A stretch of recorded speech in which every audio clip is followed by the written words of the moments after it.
Good afternoon, everyone, and thank you for joining us today. We've recently launched our annual Hays Asia Salary Guide, which explores trends in recruitment and salary insights across Asia, as well as offering recommendations for employers and employees as we navigate this new world of work. Throughout the presentation, we'll place the lens on Singapore and see how we stack up against 4 other key markets: China, Hong Kong, Japan, and Malaysia. Then after the presentation, I'll be passing you over to our Director of Corporate Accounts, Lakshmi Murlidharan, to lead a panel discussion to further explore the findings and also help provide some recommendations to our audience. Firstly, let me introduce myself before we get started. My name is Kirsty Hulston. I am the Regional Director leading our operations here in Singapore. Prior to being based in Southeast Asia, I led our 2 offices in the Guangdong province in China for almost 5 years. And prior to this, I spent a number of years working in our Hays Perth office. However, I am originally from New Zealand. As an organisation, we are a leading specialist recruitment firm globally and currently a market leader providing permanent and contract staffing solutions. We have over 11,500 permanent employees and almost 250,000 contractors across 265 offices in 32 markets. Additionally, we are the official recruitment partner of the City Football Group. Apologies to any Liverpool fans in the audience, and are the most followed staffing agency on LinkedIn with over 5 million followers. We do post industry news as well as tips and advice regularly, so if this is useful for you, please do scan the code on the screen to follow us. Without further ado, let's get into today's agenda. This is what we'll be covering in this afternoon's session. We will have time for questions at the end of the presentation, so please don't hesitate to raise them throughout the discussion via the online chat group. As I mentioned earlier, the insights and trends we will share today come from our 2022 Hays Asia Salary Guide. This year marks the 15th edition of our guide, which includes overviews on salaries, recruitment, business outlook, and job seeker and employer sentiments. The insights and trends are based on survey respondents of over 9,500 professionals in the 5 Hays operating markets in Asia. We do also conduct the survey globally, and you can find these findings on our website. So let's kick off some key findings for Asia in 2022. Overall, the year ahead looks to be promising for businesses across Asia, following the economic slowdown over the past 2 years as the region battled with the COVID-19 crisis. This is evident by 69% of employers expecting business activity to increase in 2022, compared to 55% in the previous year. In fact, Singaporean respondents were actually some of the most optimistic about business activity increasing.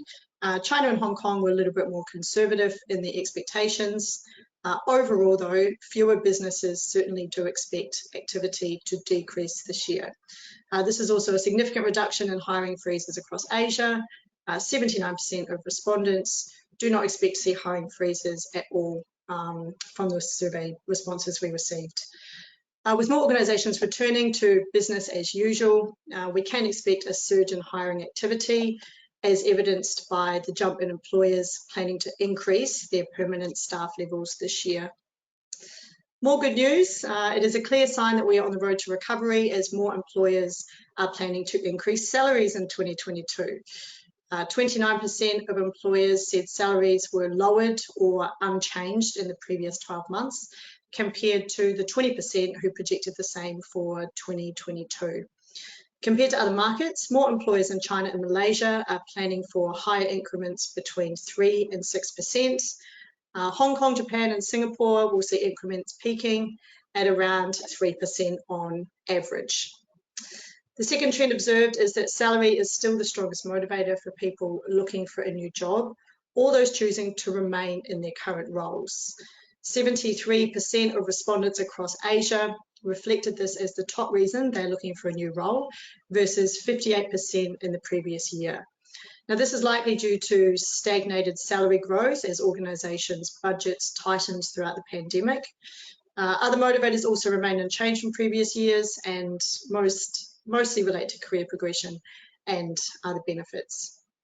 If we look at why people choose to stay in their current roles, the primary reasons highlighted included work-life balance, flexibility offered by the employer, and an alignment or a sense of alignment to the values and culture of the organisation.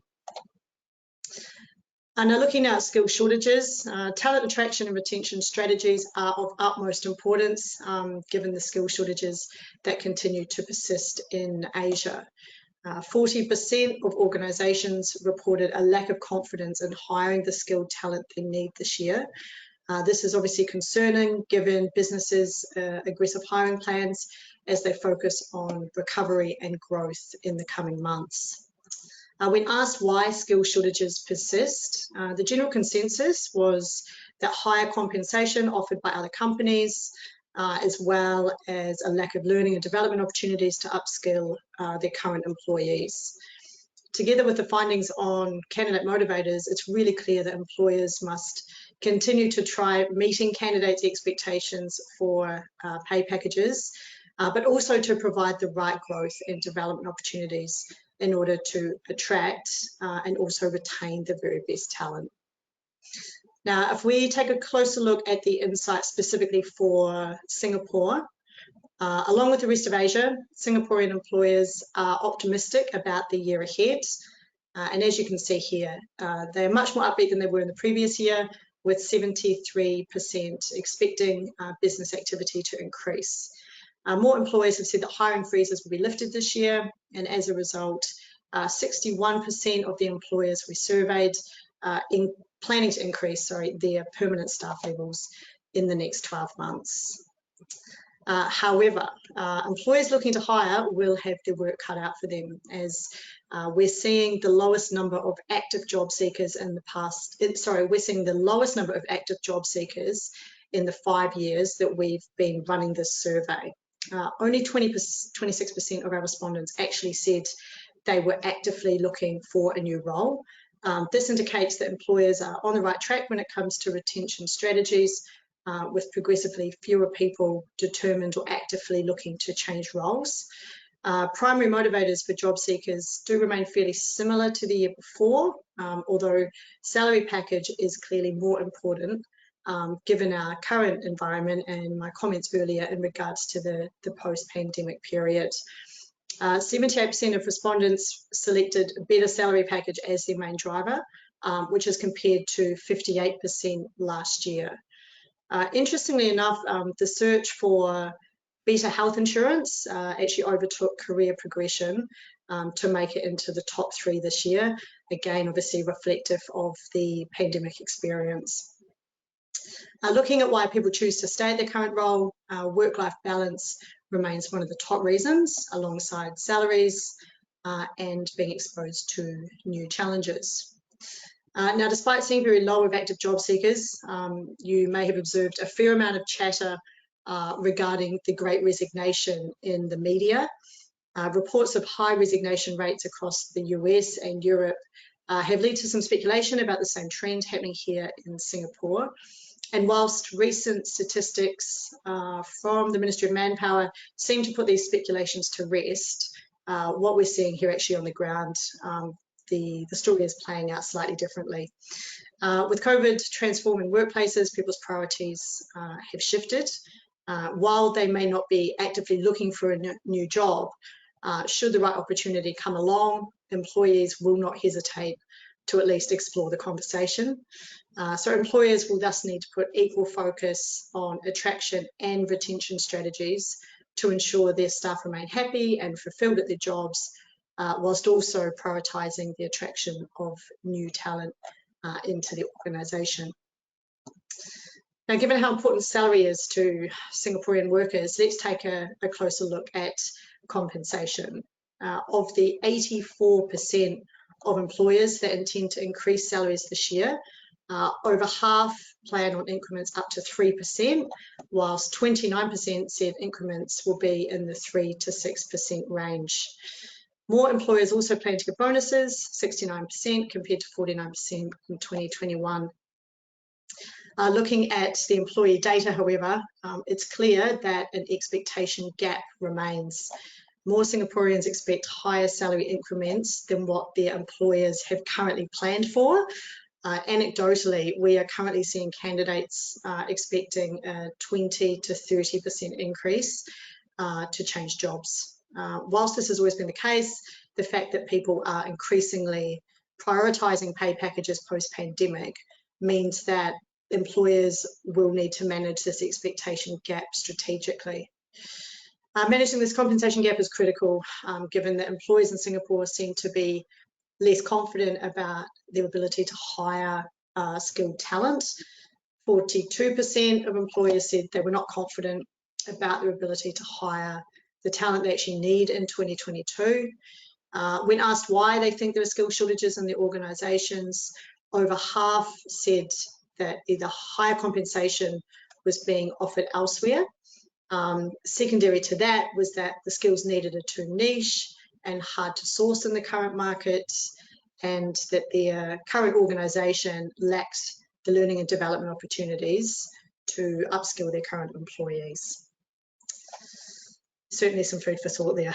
Looking now at flexible recruitment solutions, over the years, employers in Singapore have leaned on contract and temporary staff to help bridge their skill gaps. Top reasons for hiring contract staff were to meet peaks in demand, to cover staff on long-term leave, and to get access to specific skills needed for one-off projects. Contractors and temp workers are primarily hired for their technical skills, such as programming languages or specific equipment and tools. We are also seeing project management skills in high demand. Now, let's move on to some industry-specific insights for 2022. In the interest of time, we have selected 3 industries to talk about: banking and financial services, technology, and life sciences. These were the 3 industries that we had the most respondents for in this year's survey. So firstly, looking at the banking and financial services sector, growth will be a top priority for banks and financial institutions this year, which will be looking to fill replacement and also new headcount to seize the opportunities that will come their way. Many of these roles will sit in the front office for corporate banking, institutional banking within the risk and compliance space, as well as for China-focused desks, as more are set up in Singapore to assist the expansion of Chinese companies in the region. For a market that has traditionally been short of front office talent, this means tougher competition for top candidates. Additionally, there is still some apprehension to move on to new opportunities, given the uncertainties that do continue to linger in the market. Companies will have to work harder on attraction tactics for top candidates on top of increased salary, such as offering sign-on bonuses or promising increased work flexibility. We also expect to see the rise of digital banking and sustainable finance to spur other emerging areas like payment services. This will create stronger demand for hybrid type talent, say for example with a finance background and technology skills, as well as talent with front office and risk related ESG experience. Now let's take a look at the life sciences industry. With the pandemic still at the top of everyone's mind, obviously, all eyes are on the life sciences sector as it continues to innovate and scale up production to meet global needs. Companies will thus focus on research and development in the coming year, hiring R&D talent to boost innovation. Strategic commercial roles will also be a focus as businesses prioritise growth amidst rising competition. In the spotlight will be the genomics industry, which we've seen high volumes of investment recently, as well as established multinationals setting up their manufacturing and commercial hubs here in Singapore. The scarcity of talent in these sectors will mean generous compensation for highly specialised candidates. Another trend that is also driving massive changes in the industry is the decentralisation of clinical trials. Disruption from the pandemic has accelerated the move onto digital platforms for these businesses, and decentralised clinical trials are very much becoming the standard for the industry. For these companies, this has prompted the creation of new roles that combine technical capabilities along with digital abilities. as well as a focus on remote support and coordination roles. And finally, now looking at the technology sector, where we've just seen unprecedented levels of growth with the pandemic accelerating digitalisation and the virtual environment across all industries. There really has never been a hotter time for technology professionals. This year we'll see large volumes of hiring, particularly within the cybersecurity, cloud, data analytics and e-commerce spaces, which in turn obviously drives up salary expectations as well. Companies will need to be prepared to meet candidate demands for salaries and consider supplementing packages with other forms of compensation, financial or otherwise. Another trend we're seeing is the shift in skill sets that employers are asking for. Beyond just technical knowledge, interviews are beginning to test for problem solving and logic skills. Mid to senior level candidates are very much expected to showcase business acumen in order to succeed. And finally, diversity hiring is now at the top of everyone's agenda in tech, and we expect this focus to further accelerate throughout 2022. Now, as we do each year, we've put together some simple recommendations for both employers and employees based on the findings in our guide. So firstly, it will be critical to manage the salary expectation gap amongst your current workforce and whilst also in pursuit of increasing your permanent headcount. This means that talent attraction and retention strategies are of the utmost importance. And one way to manage this is to compensate employees in other ways, such as revised bonus structures or additional benefits. Providing new learning opportunities and also flexible working options could help to bridge this gap. Secondly, invest in recruitment marketing. We're in for a highly competitive talent market this year, and whilst compensation is clearly important, another factor that will prove to be critical to attracting high caliber talent is having a really strong employer brand. Consider also investment in flexible recruitment solutions to supplement your existing workforce. Some advantages of flexible recruitment, aside from the labour cost savings, is the increased flexibility in talent and the access to highly specialised skill sets.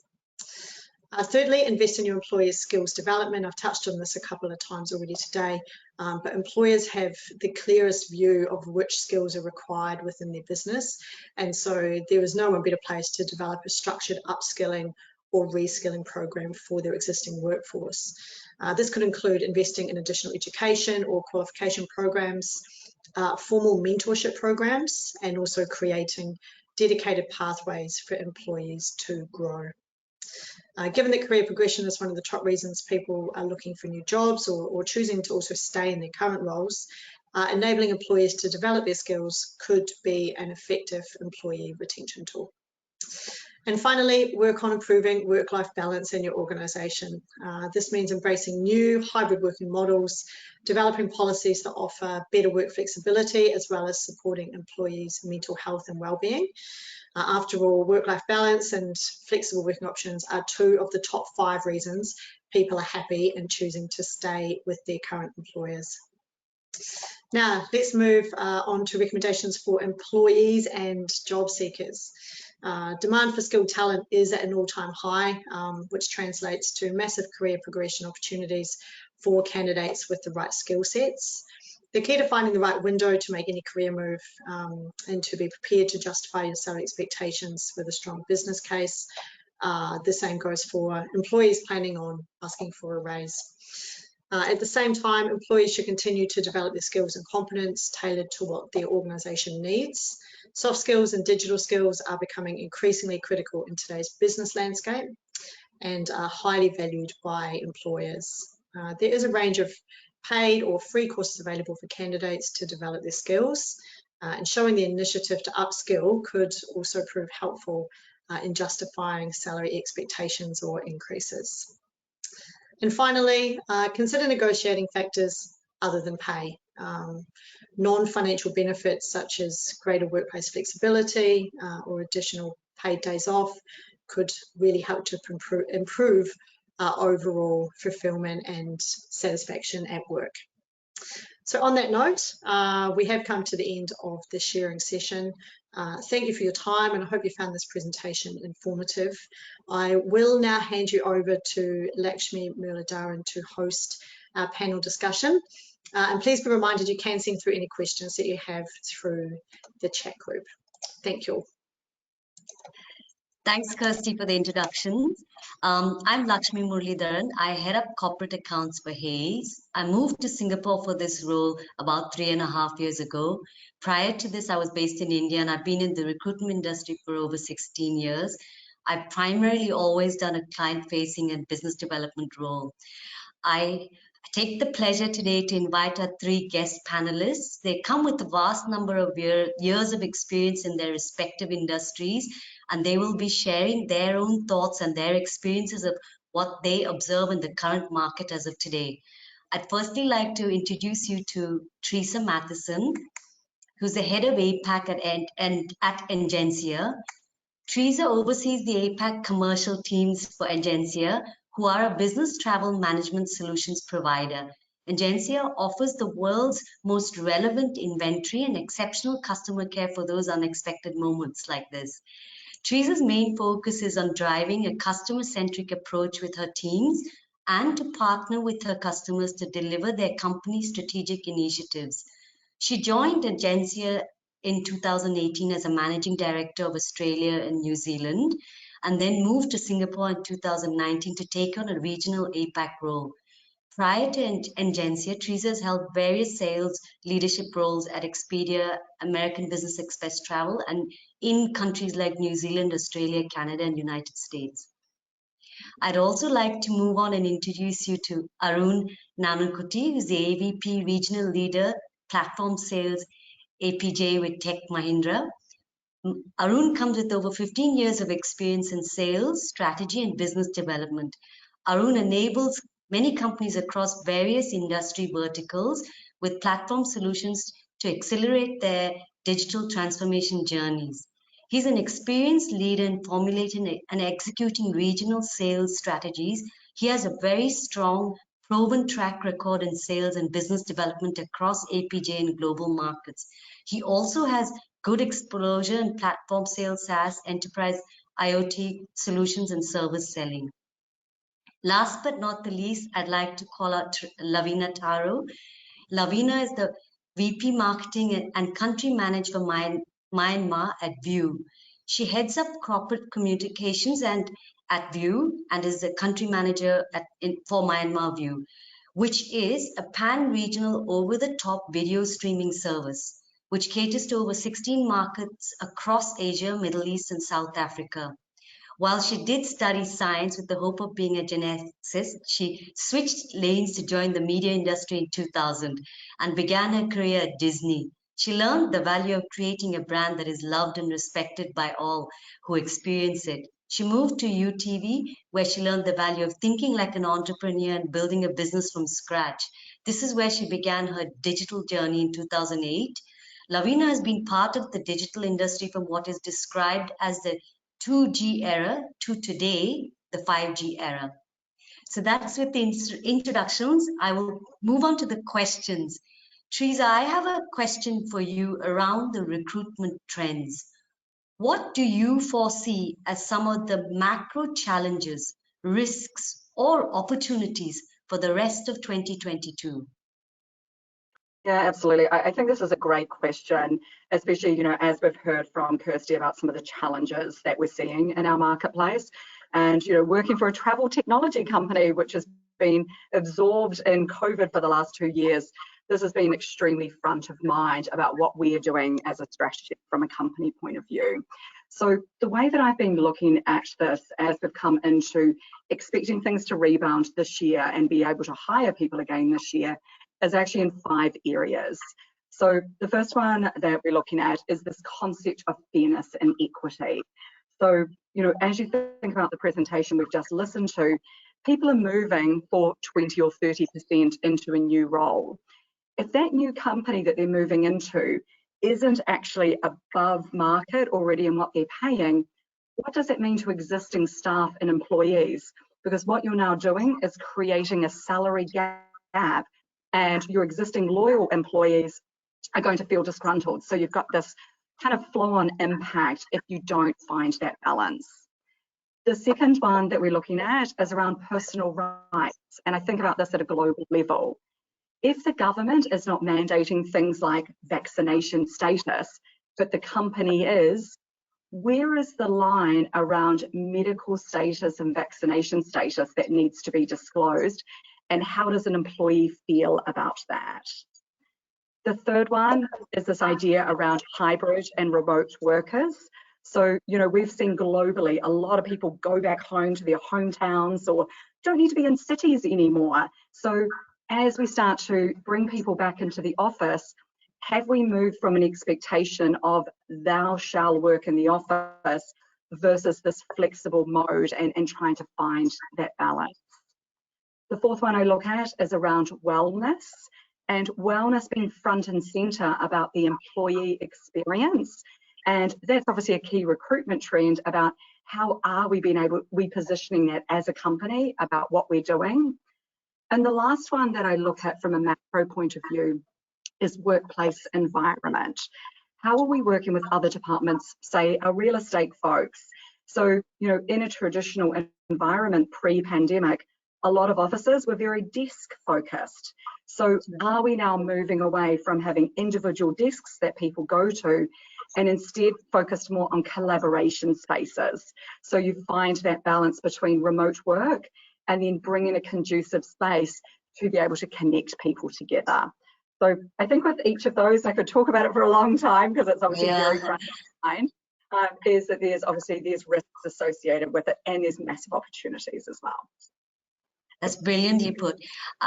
Picking up from what you just said, Lavina, would you be able to add on to, you know, how has the rise of remote working changed the way you hire the skills in your industry, or the skills that you hire and how are they used in your industry?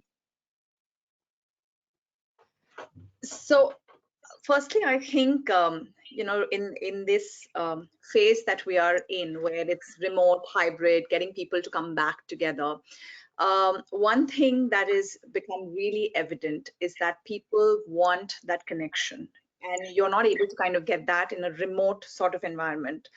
However, as we move forward, I think where hiring is concerned, the two things that we really take care of is, one, is your hiring process far too tedious?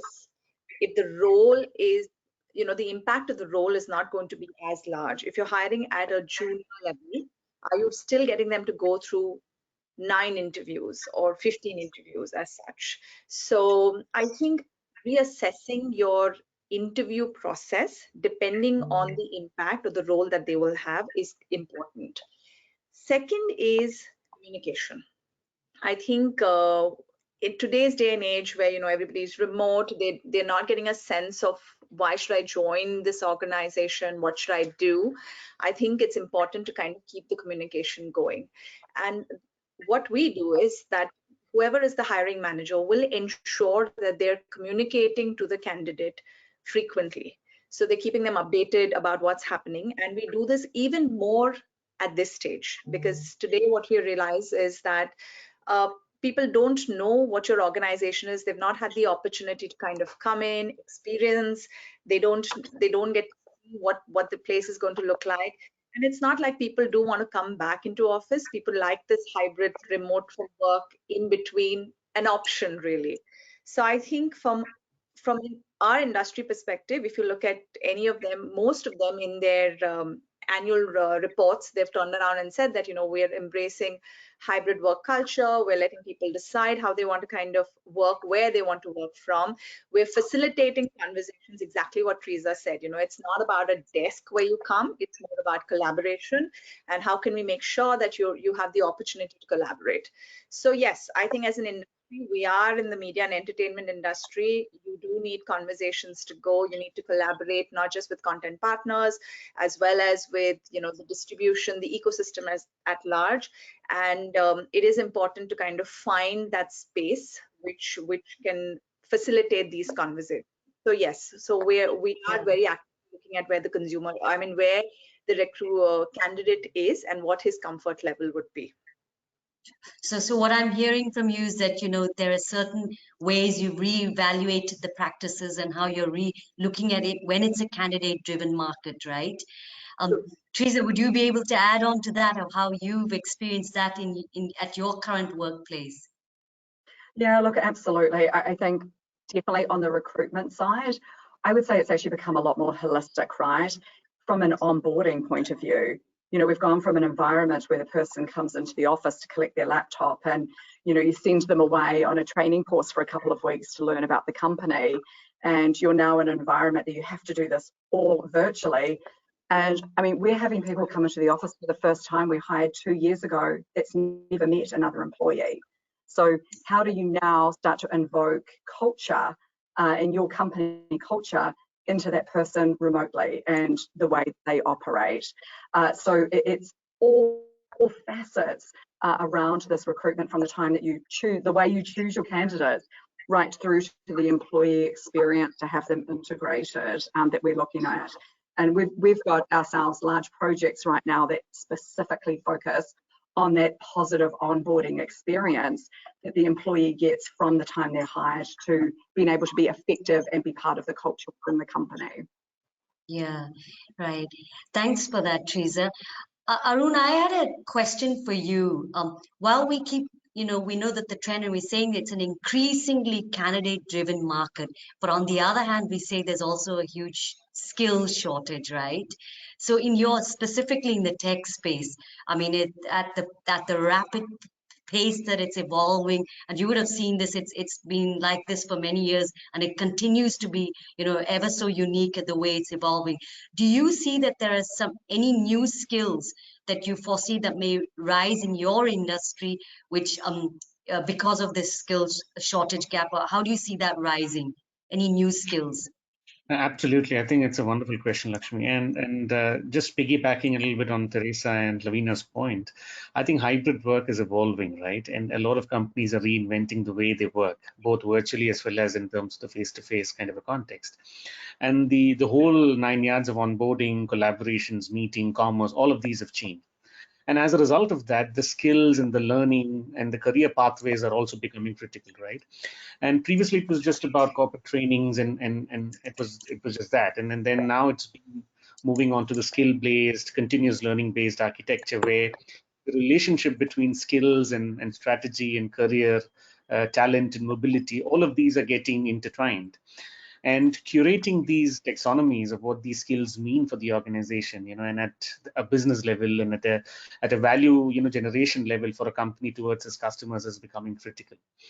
And on top of that, skills also go hand in hand with the employee experience, right? And there's a lot of continuous improvement and feedback, and for all of these companies to capture these, to digitize these, is also becoming important. So it's all about meaningful work, but at the same time, with a strong team, with a positive workspace, with growth opportunities, general health and well-being, and at the same time putting the trust in the organization. And from a skill specific point of view, I think we can see a lot of these hard skills. You hear the buzzwords, data analytics, your artificial intelligence, blockchain, you talk about machine learning all the time. So all of these are hard skills that are extremely important. Perhaps, these would change the way some of these companies operate and function in times to come. But at the end of the day, it's all about putting these in perspective from a business and a corporate kind of a context that then is able to derive value for its employees, which we call it an employee experience, and then also at the same time putting value for the customers, which is basically the customer experience. So all of these go hand in hand while preserving and nurturing the skills that we see, which are the hard skills, and at the same time, equip oneself as a company to sort of cater to the customers. And I also wanted to pick up on one point that Kirsty made earlier on in the presentation. So on the cross-functional roles, I come from a SaaS and a services-based background. We enable digital transformation, and many a times when we solve a problem for the customers, it involves a lot of specialization, and yet involves a lot of stitching among these specialist units. And a critical skill that comes in, it's not just about being a specialist in a particular domain. It's absolutely critical, but it's also about how can different specialists come together to create a larger value chain, and in turn creating a larger value for the customer in terms of the problem that he or she is trying to solve. So this is where the value add for the company lies in, and this is where the larger skills on cross-functional or cross-skilling, as we call it, is taking shape. Yeah. And just in terms of skilling, I mean, as a note on the skill part of it, I mean, we generally talk about upskilling, which is basically acquiring new skills. We talk about reskilling, which is changing lanes, the way it is generally perceived. But I think more and more we see the trends. We look at cross skilling as well, which is basically having the ability to use that skill across multiple industry verticals and domains, that then creates a larger value. So which is where a lot of these strategies and organizations are getting integrated onto. Yeah. Yes, I'm hearing a lot of common themes amongst all of you, even though you're from very diverse backgrounds. The one thing which is, most prominent here is really about employee engagement, right? And the flexibility during these times. So what strategies, Teresa, do you think that you found that have been effective, during these times to engage with your staff and has kept them motivated? Because I think that's going to be the key essence of how we're going to, bring the teams together during the next coming years, and that's going to be the way of working, right? So what do you feel are some of the strategies that, we could get some insights from you that have worked well and we should focus on? No, look, so what I've really focused on the last 2 years has been around communication. So really clear direction around what we need to do, what we can control under the circumstance that we were operating in. I was having my leaders be heavily engaged with the team in non-business items as well. So when we couldn't come together from an office point of view, what are the things that they wanted to do to connect? So I had some of my teams doing quiz days, so they would jump on and do a Kahoot and have a bit of fun, or just even have sessions around how they were all feeling, and actually just sitting there and having just an open chat that wasn't business related, because all of those water cooler conversations that have been missing because of working remote. The key focus of what we're doing now that we're able to travel is we're starting to look at collaboration days. So what day can we all come into the office? Do we feel comfortable coming to the office to be able to work together? I'm encouraging my leaders to get on planes and travel. I'm actually sitting here virtually dialed in from India today. I've got my team actually sitting behind me at the moment. And I have to say the laughter in the office for the last week has been infectious, just to be together and just to catch up and talk. And I feel I've got more value out of this last week than I would say in months, just because you're solving so many things a lot more effectively and being able to have those conversations.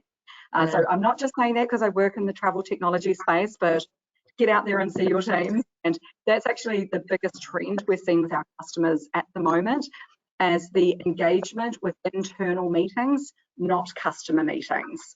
So there's been a very big increase where a lot of it normally would be based on obviously P&L decisions, go see your customers first, but because people have not seen their employees for 2 years, they're physically going out and actually seeing things first. Yeah, so the focus is more internal to get it right internal. Lavina, do you have any thoughts on that? Yes, so I think the presentation that Kirsty made earlier, it did show that why do candidates employees either leave, stay in an organization, right? And the top two is really salary increment, which is a non-brainer, and the other is opportunity. And the interesting thing about opportunity is why people seek the reason you seek opportunity is you want to feel a sense of purpose. You want to feel that you're contributing, you're doing something, you're making an impact, you're changing. And I think the last few years, because we have not been able to have this face-to-face communication, this feedback has not been very, you've not been able to give face-to-face. You have to do it digitally. It becomes become a little more challenging, I would say. But I think as organizations, the focus really has to be on how do you grow and foster a sense of purpose for people who are below mid-management, because every study shows you that, slightly higher, you find a greater sense of purpose with what you're anyways doing. But as leaders, what do you do? In what you are able to kind of manage. So a few things that we did in the past year one was active listening. And active listening is where you are listening to your employee. He or she feels that you're genuinely interested in whatever they're telling you, without you saying, okay, now I have a call in 5 minutes and I'm looking at my phone and stuff like that. So yes, active listening has really helped kind of get your people to tell you what they feel, and it's become a very integral part to feel a sense of belonging. The other thing that is that has worked really well is providing a platform to communicate. And I'm not talking about Zoom or Google Chats. It is about getting, and I'll give you an example. We do every week when we have a call with the team, and we're all remotely sitting. The first 15 minutes of that weekly call, which is a business call, depending, how do we change, what do we do? The first 15 minutes is for one employee to talk about something that is top of mind, something that has an impact on them, whether it's a book they're reading, whether it's an app they're using, whether it's it's a quote they've read, whatever. But it's really about telling your colleagues what you've been able to do. Why is this important to you? What this has done helped to kind of build a sense of belonging. And it's also helped others to see you differently. Like what Teresa said in terms of water cooler conversation, like giving a different color to the person, not beyond the role, which would have otherwise been easier over lunches or dinners or meetings, right? So this has worked really well.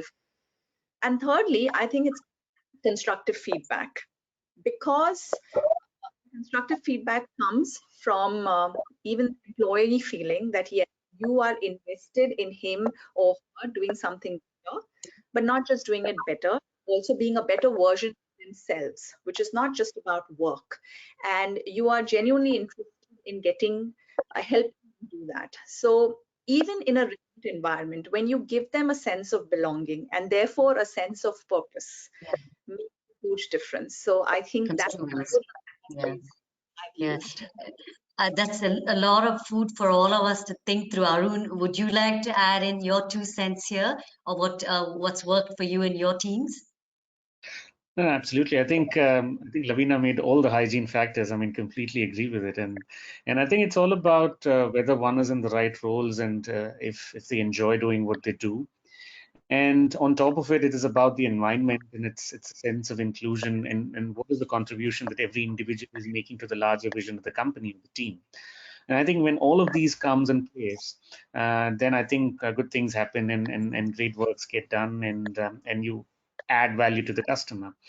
And I just want to touch upon a larger point. And I think while we were discussing on engagement and understanding, all these features from an employee engagement perspective, I think it's also the intent behind the employee experience, right? I mean, I'm sure a lot of us have a lot of data over the years of, why certain teams have worked, why certain teams have not worked, and why certain products have worked and certain products have not worked.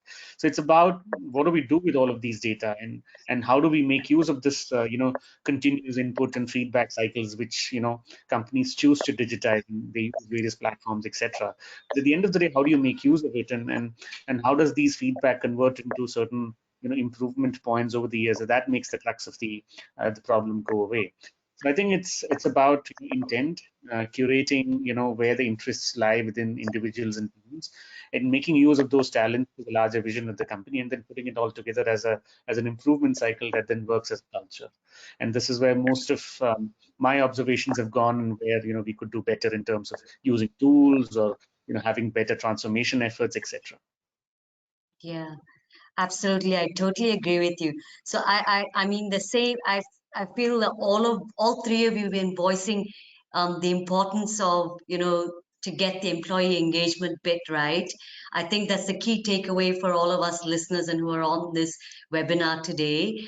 I'm just conscious and keeping in mind that our time is out, but to all the viewers today, please, if you have any questions, please do write back to us, and I'm sure that our panelists would also be able to respond back or answer any of your questions. I just want to take a moment to pause. I wish I could have gone on with this conversation a bit longer, but I want to thank our panelists today for their time and their extremely valuable, thought-provoking ideas and their experiences that they've been able to share. And I hope with these statistics that we've just heard that we'll be able to use them to make some corrective decisions in our organizations. On this note, I'm going to pass this on to Kirsty for a closing note, and open to hearing any questions from the audience later on. Thank you. Great, thank you, Lakshmi. Really just to, I think, echo your comments there. A huge thank you to all our panel guests for sharing your views and giving up your time today to help support our webinar. There's certainly been some very interesting insights discussed, I think particularly in regards to hybrid working, employee engagement and wellbeing. These are indeed complex and challenging topics, and I certainly think for most business leaders, they are at the forefront of our minds as we head into 2022. So with that, we will wrap up our session today. Thank you all for joining, and please do reach out to either myself or Lakshmi if you wish to discuss any of the points we've highlighted today in further detail. Great, thank you. Thank you all. Thanks all. Bye.